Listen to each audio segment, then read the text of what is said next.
Stop. Before you read another word, I need you to think about something.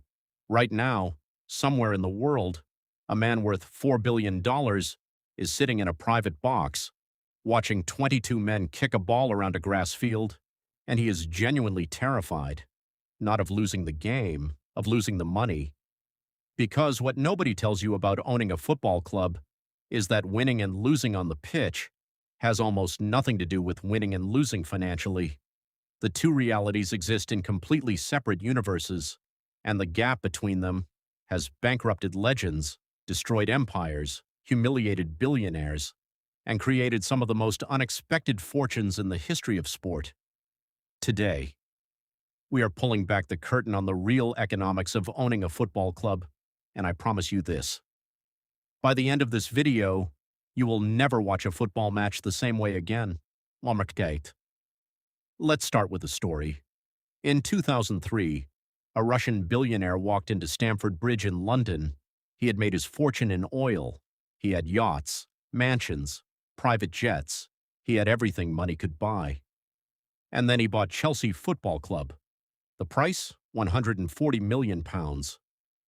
What happened next became one of the most extraordinary financial stories in sporting history. Over the next 19 years, he personally spent over £1.5 billion of his own money: players, managers, stadium plans, infrastructure, youth development. $1.5 billion. With a B, Chelsea won every trophy imaginable. Premier League titles, Champions League, every domestic cup. By every sporting measure, it was an unqualified success, and then in 2022, he was forced to sell. The sale price? £4.25 billion. And here is where everyone assumes the story ends happily. He spent $1.5 billion, sold for $4.25 billion, made nearly $3 billion profit. Right? Wrong. When independent analysts calculated the true total cost, including interest on loans, infrastructure spending, operating losses across 2 decades, the real number he had pumped into Chelsea exceeded £3 billion. He sold for $4.25 billion. His actual profit was barely over $1 billion on a 20-year investment of £3 billion. That is a return most financial advisors would describe as disappointing. And yet, hundreds of the world's wealthiest people are right now fighting to do exactly the same thing. Why?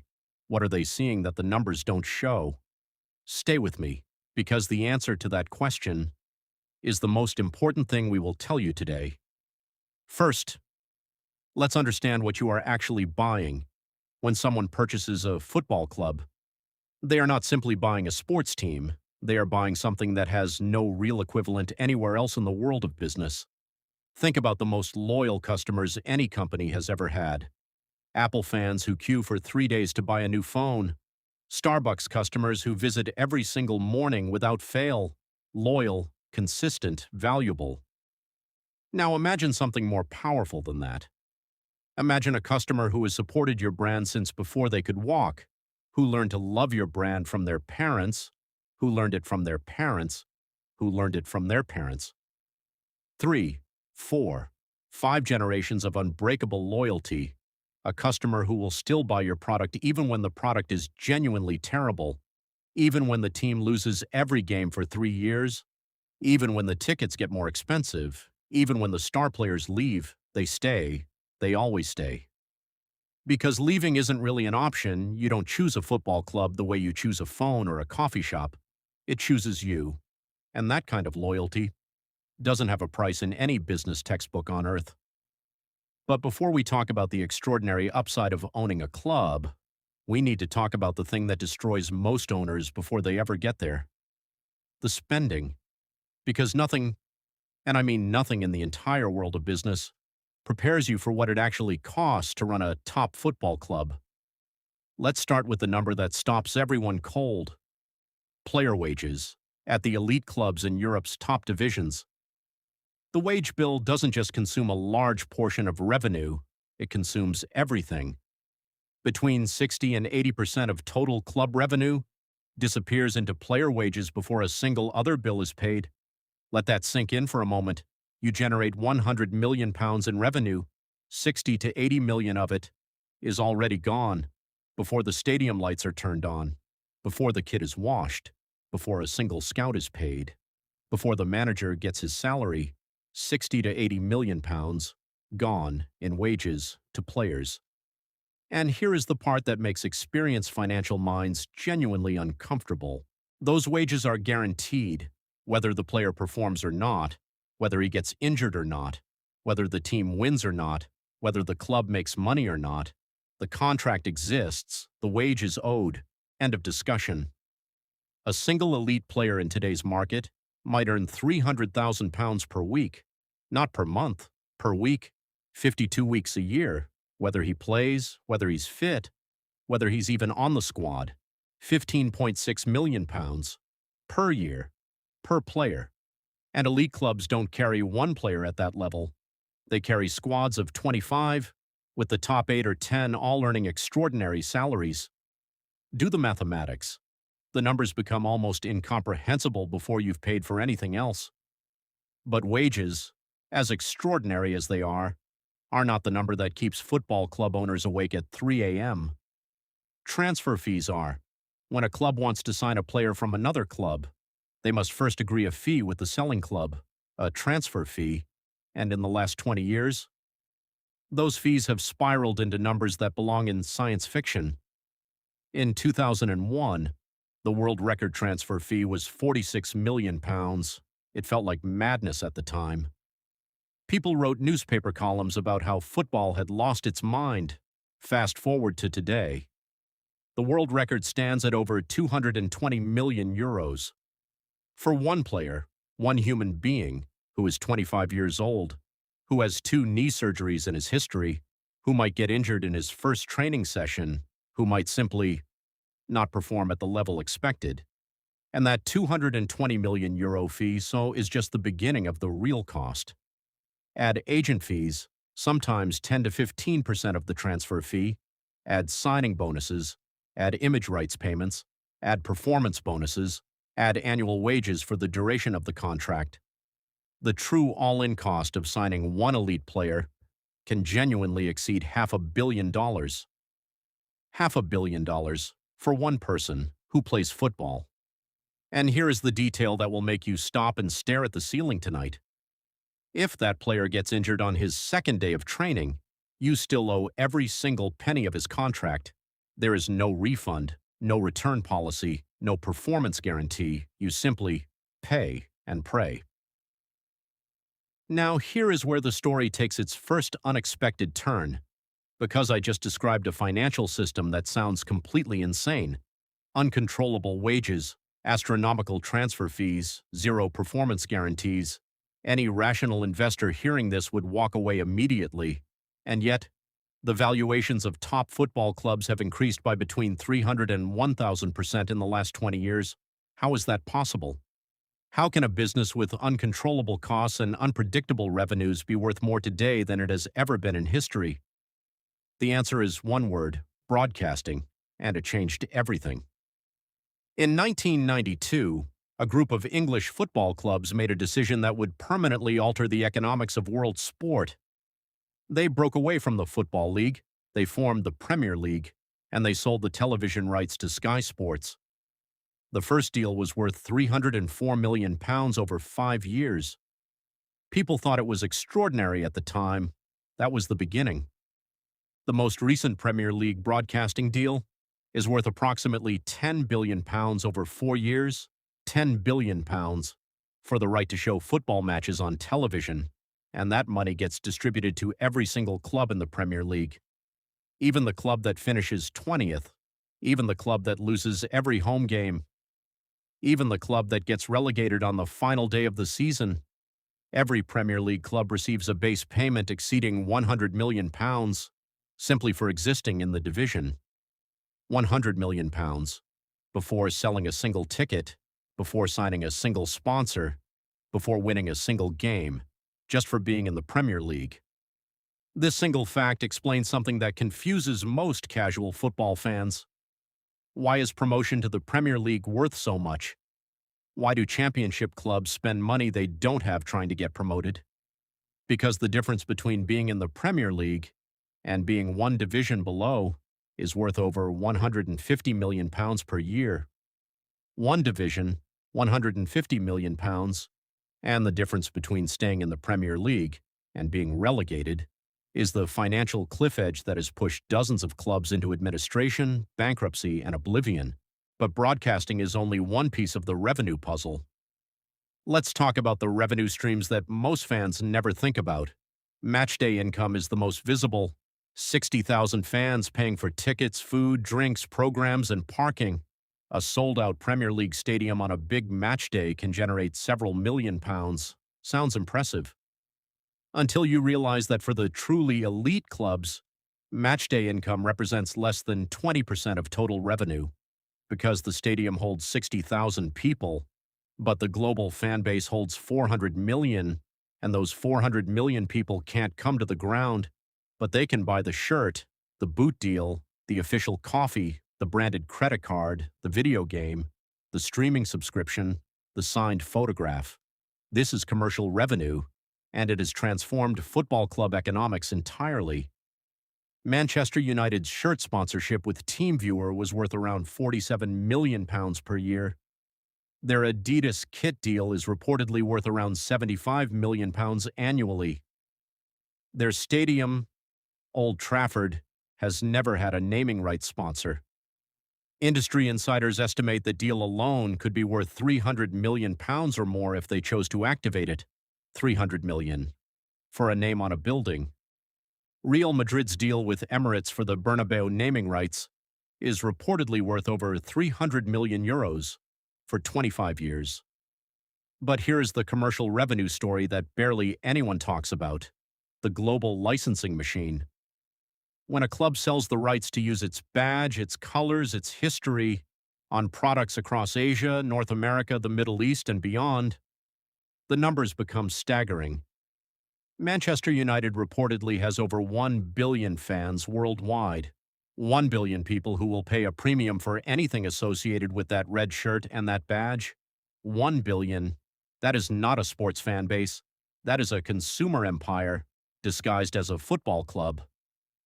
Now we need to talk about the prize that every club owner obsesses over, the competition that can make or break a club's finances in a single season: the UEFA Champions League, the most watched annual club sporting event on earth, broadcast into over 200 countries, generating billions in revenue for UEFA every single cycle, and distributing enormous sums to the clubs that participate.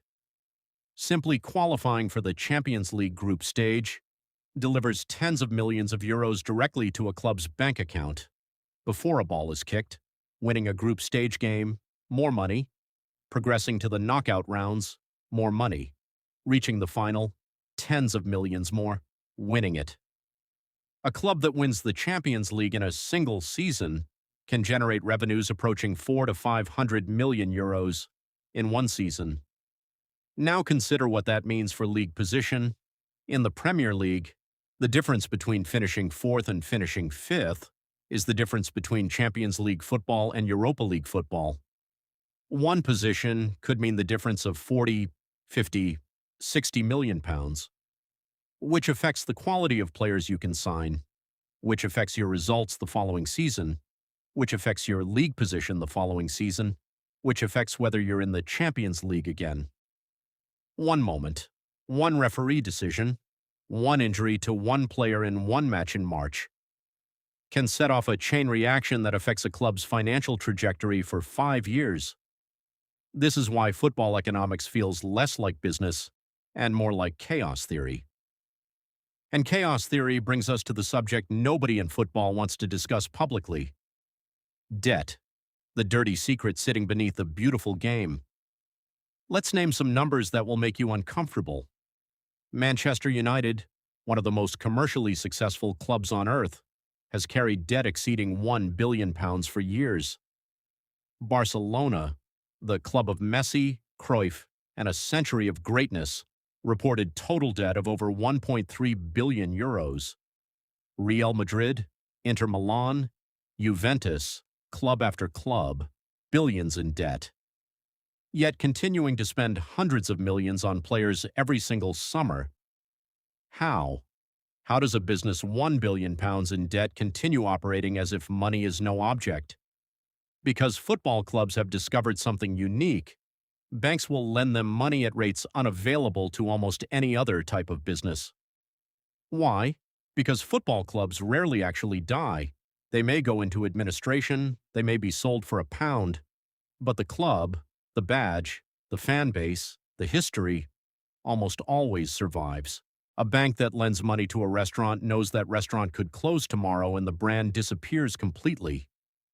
A bank that lends money to Arsenal knows Arsenal will exist in 100 years.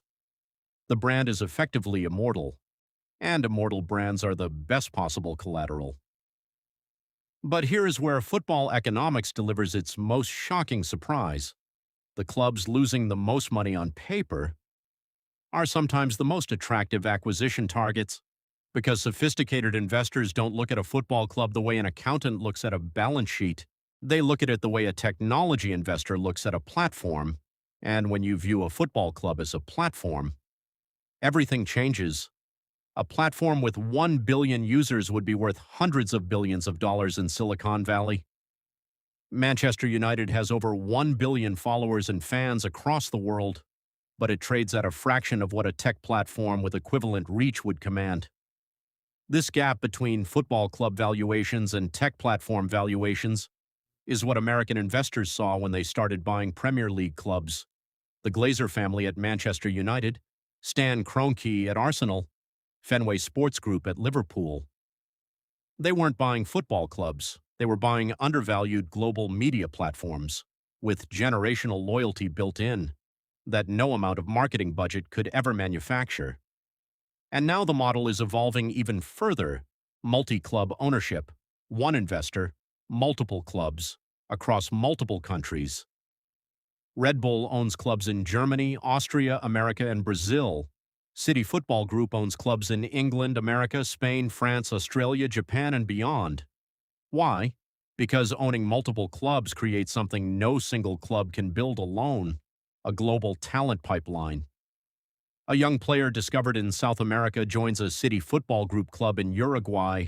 He develops, gets noticed, moves to a club in France, develops further, moves to Melbourne City in Australia, refines his game, gets transferred to Manchester City, becomes a star.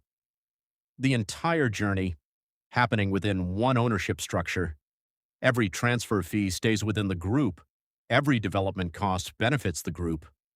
The data generated by every player across every club feeds into a central analysis system that makes every other club in the group smarter.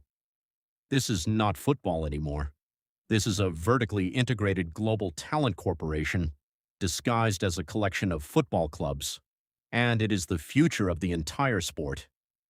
But behind all the billions and the boardroom strategies, football economics has a human cost that never appears on any balance sheet.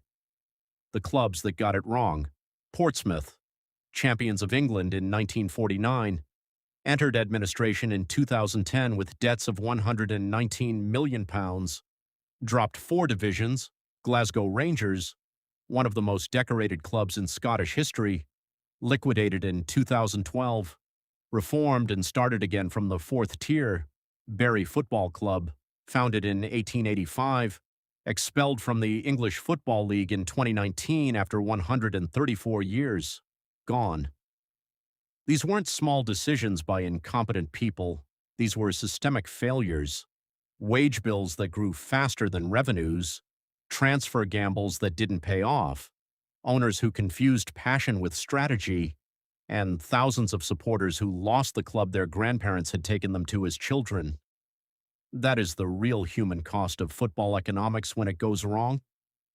So where does all of this leave us? Is owning a football club actually worth it?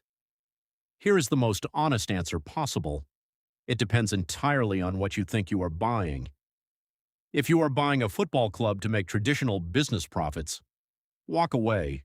The operating economics are brutal, the costs are uncontrollable, the revenues are unpredictable, the competition is merciless.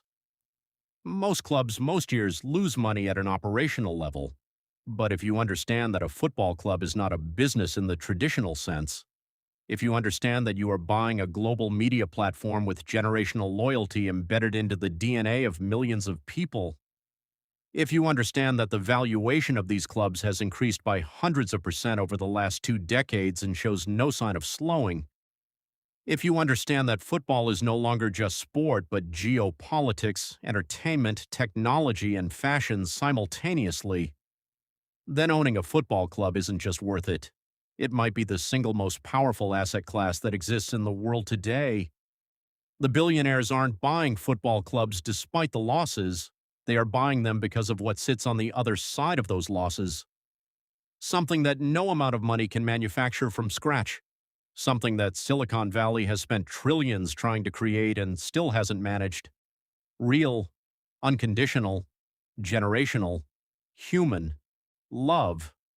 And in a world where attention is the scarcest resource on Earth, 1 billion people who genuinely love your brand is worth more than any profit margin ever printed.